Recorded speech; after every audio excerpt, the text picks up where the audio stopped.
Gagi guys, gabing-gabi may dumayong babae sa amin oh. Parang yan yung nakalaban ko nung nakaraan. Tinalo ko na yan ah, bumalik na naman. Ayun oh, parang tinatanong niya ako kay kuya. Gagi, sinong kausap niya? Wala naman ako doon, ano? Gusto niya naman madurog.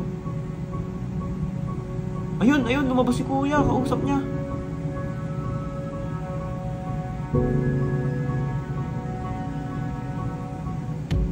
Ayun oh, parang sinasabi sa akin, puntahan ko daw. Labanan ko ba to guys? Putik na yan, tinalo ko na to eh. Ayun oh. Hinahamon talaga ako. Dali-dali ko na siyang pinuntahan para malaman ko kung bakit siya nandito. Dito, Lods, pinaghanap sa'yo. Uy, gusto na sana kita iyain mag-rematch. Rematch? Tinalo na kita nung una. Nag-practice ka na ba? Sakto lang. Ready na. O, sige, tara. Guys, hihingi daw ng rematch sa akin to. Tingnan natin kung kaya niya nang manalo. Hindi siya kumibo dyan, feeling ko praktisado to, kaya nagseryoso agad ako. Napagkamalan ko pa nga siyang blue blap nung gumalaw na, tsaka ako napagtantong siya pala yun. Naku, yari ka ngayon. Ultimo red farm, hindi ko binigay sa kanya. Bawat makita ko lang siya, yun din ang kanyang pahinga. Ginamitan ko nga pala siya ng helicopter technique dito. Pero syempre, bago yun, inantay ko munang makita ang kanyang anino. Napakagaling niyang manghula kasi alam niyang nandito ako sa damo. Tamang-tama ang kanyang hinala, kaso ang kapalit nun ay kanyang pagkawala.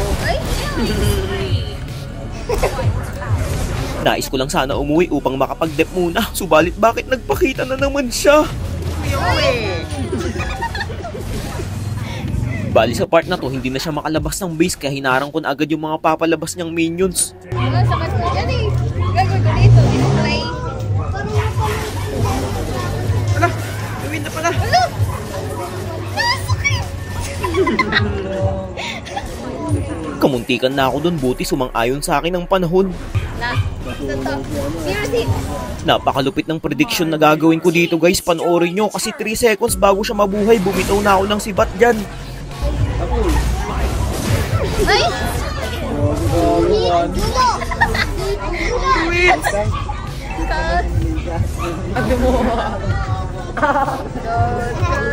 Ito to.